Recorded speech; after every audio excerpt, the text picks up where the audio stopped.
Morning students. Next video हमारी उसी topic के आगे की। इस टॉपिक में हम लोग इस टॉपिक में हम लोग जो छूटे हुए टॉपिक है उन पर बात करते हैं। वो टॉपिक कौन कौन से, जैसे कि हम टाइप्स ऑफ लिक्विड सॉल्यूशंस की बात कर रहे थे। तो सबसे पहला जो टाइप है वो सॉलिड लिक्विड सॉल्यूशंस की बात की जाती है। सॉलिड लिक्विड सॉल्यूशन है क्या? सॉलिड लिक्विड सॉल्यूशन का मतलब है कि small amount of solute dissolve in a large quantity of solvent. मतलब स्मॉल अमाउंट में कोई भी छोटी सी क्वांटिटी होगी सॉल्यूट की और लार्ज क्वांटिटी किसकी होगी? सॉल्वेंट की। जब डिसॉल्व किया जाता है तो सॉलिड लिक्विड सॉल्यूशन को फॉर्म करता है। जैसे मैंने एग्जांपल बताया था कि sugar particle dissolve in water. तो इसकी बेस पर क्या हो जाएगा कि ये जो भी हमारी सॉल्यूशन है वो सॉलिड लिक्विड सॉल्यूशन फॉर्म कर देगा। लेकिन ऐसे सॉल्यूशन जो होते हैं ये सैचुरेटेड सॉल्यूशंस को फॉर्म करते हैं। लेकिन ये सॉल्यूशंस के आधार पर होता क्या है कि कैसे एक दूसरे में डिसॉल्व हो जाते हैं। तो उनको डिसॉल्व होने के लिए यहाँ पर एक पॉइंट आ जाता है सॉल्युबिलिटी का। सॉल्युबिलिटी जिसे हम विलेयता के नाम से जानते हैं। मतलब सॉल्युबिलिटी है क्या? What defines solubility? Solubility it may be defined as the maximum quantity of the solute. यानी मतलब वो अधिकतम कहीं पर भी अमाउंट कि maximum amount of solute that can dissolve in 100 gram of solvent at specified temperature. मतलब किसी भी 100 ग्राम सॉल्वेंट में मैक्सिमम अमाउंट ऑफ सॉल्यूट अगर वो डिसॉल्व हो जाता है या मैक्सिमम अमाउंट जो भी है सॉल्यूट का वो अगर डिसॉल्व हो जाता है 100 ग्राम सॉल्वेंट में, तो उसे हम सॉल्युबिलिटी के नाम से जानते हैं। सॉल्युबिलिटी कुछ फैक्टर्स के ऊपर डिपेंड करती है। फैक्टर्स क्या हैं? Some factors are depend towards the solubility या following factors are depend towards the solubility. The first factor as a nature of solute. मतलब उनके नेचर के ऊपर डिपेंड होगा नेचर कैसा सॉल्यूट का कि वो आसानी से उसमें डिसॉल्व हो जाएंगे या नहीं हो जाएंगे। दूसरा nature of the solvent. Solvent का नेचर कैसा है? सॉल्वेंट के नेचर के ऊपर डिपेंड करती है। नेक्स्ट होता है टेम्परेचर। मतलब अगर हम नेचर की बात करते हैं तो नेचर में जैसे पोलर की बात की जाती है, यहाँ पर ऐसे सॉल्वेंट का भी नेचर पोलर नॉन पोलर के बेस पर देखा जा सकता है। टेम्परेचर पे बात करते हैं तो temperature when the temperature increases then the solubility is also increases.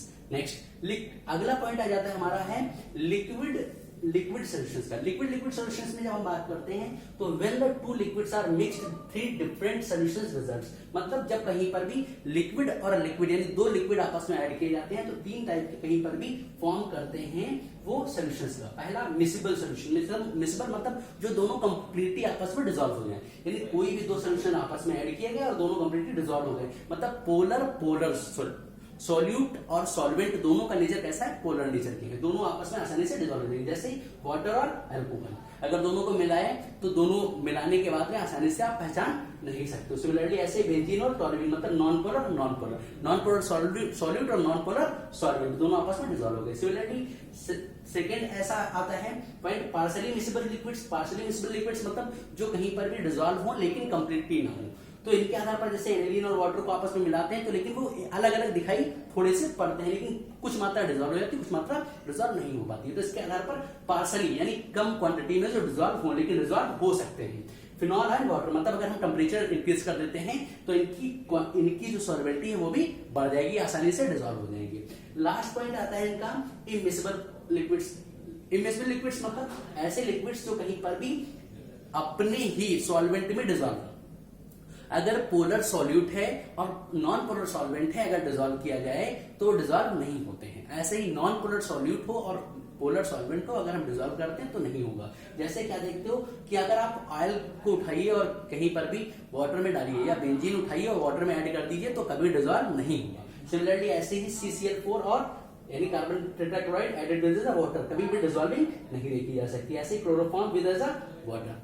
ठीक, ओके। नेक्स्ट इसके बाद अगला पॉइंट आता है गैस लिक्विड सॉल्यूशंस का। गैस और लिक्विड सॉल्यूशंस में हम जनरली क्या देखते हैं कि मोस्टली जो गैसेस हैं तो gases are generally more soluble in solvent. जो भी सॉल्वेंट होते हैं उनमें ज्यादातर डिसॉल्व देखी जा सकती है या आसानी से डिसॉल्व हो जाती है। जैसे हम क्या देखते हैं कि ऑक्सीजन और डिसॉल्व ना वाटर आसानी से डिसॉल्व हो जाती है। जो भी हमारे एक्वेटिक एनिमल्स होते हैं वो आसानी से उसे एब्जॉर्ब कर लेते हैं बाई स्किन या अदर कहीं पर भी ऑर्गन्स के माध्यम से। इनके लेकिन ये डिपेंड किसके ऊपर करती है? गैसेस और लिक्विड्स के जो सॉल्यूशंस फॉर्म होते हैं ये कुछ फैक्टर्स के ऊपर डिपेंड करती है। ये फैक्टर क्या है? वही it means nature of the gas कि गैस का नेचर कैसा है।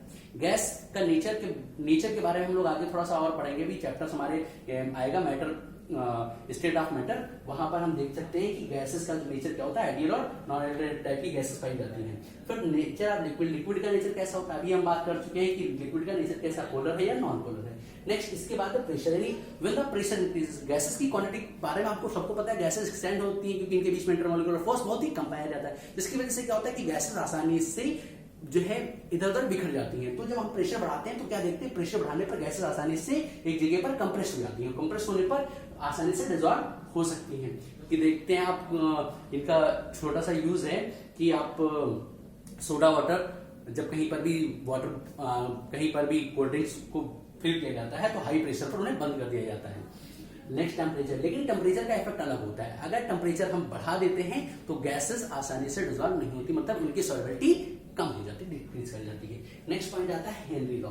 अब इन्हीं के बेस पर, क्योंकि ये डिपेंड करती है हेनरी लॉ के पर, हेनरी लॉ है क्या, हेनरी लॉ के बेस पर कह सकते हैं कि एक ऐसी क्वांटिटी कहीं पर भी, जहां कहीं पर भी जो गैसेस हैं वो आसान किसी भी एक लिक्विड या सॉल्वेंट में अगर डिसॉल्व पाई जाती हैं तो उनकी उस सॉल्युबिलिटी डायरेक्टली प्रोपोर्शनल के आधार पर प्रोपोर्शनलिटी को ही, इट मींस कि गैसेस आर इजीली डिसॉल्व या solubility of the gases is directly proportional to its partial pressure, उनके पार्शियल प्रेशर के डायरेक्टली प्रोपोर्शनल पाई जाती है। उसी के बेस पर लॉ को गिवन किया गया कि it states that the partial pressure of gas, कि it states that a partial pressure of the gas in a vapor phase is proportional to the mole fraction of gas in a solution। मतलब कि कहीं पर भी gases की अगर बात की जाती है तो गैसेस का जो पार्शियल प्रेशर है, तो गैसेस का पार्शियल प्रेशर वेपर फेज में वो डायरेक्टली प्रोपोर्शनल पाया जाता है उसके मोल फ्रैक्शन के, मोल फ्रैक्शन मतलब x के जो है, जो गैस का मोल फ्रैक्शन है उस सोल्यूशन में उसके डायरेक्टली प्रोपोर्शनल पाया जाता है। इसका आधार है वह, इसका मीन्स हुआ कि P is equal to as a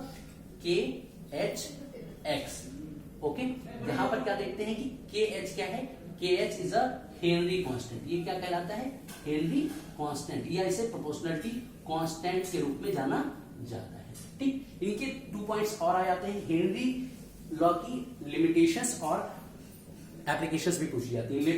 applications क्या है, इनकी लिमिटेशंस क्या है, लिमिटेशंस में इनके लिए जो प्रेशर है वो बहुत हाई नहीं होना चाहिए, it means the pressure should not too high. Next, the temperature should not too low, यानी टेम्परेचर बहुत कम नहीं होना चाहिए और प्रेशर बहुत हाई नहीं होना चाहिए। इसके अलावा कि जो गैसेस में केमिकल चेंज होते हैं, यानी should not any chemical change, उनमें किसी प्रकार का कोई केमिकल चेंज नहीं पाया जाना चाहिए। इसके अलावा शुड नॉट एसोसिएशन और dissociation of any other substances, कोई भी अनदर प्रकार का कोई सब्सटेंस का ना तो एसोसिएशन देखा जाना चाहिए और ना ही डिसोसिएशन, तभी उनके लिमिटेशंस को फॉलो करेंगे, तभी कोई जो है हेनरी लॉ को फॉलो करेगा, वरना अगर ये लिमिट नहीं होती है तो कहीं पर भी हेनरी लॉ फॉलो नहीं किया जाएगा। नेक्स्ट एप्लीकेशन अभी मैंने बताई, पहली वही it means soda water bottles को, जब सोडा वाटर बॉटल्स को सील किया जाता है हाई प्रेशर पर है, वहां पर हेनरी लॉ वर्क करता है। दूसरा बाय स्कूबा डाइवर्स, और तीसरा हाई एल्टीट्यूड्स, जब हम ऊंचाई के ऊपर जाते हैं तब इनका यूज किया जा सकता है। ठीक है, आप लोग अच्छे से इसे देख लीजिएगा, एक बार पढ़िएगा, रिवीजन करिएगा, और जैसा भी हो आप आकर के कमेंट बॉक्स में हमसे पूछ सकते हो। ओके।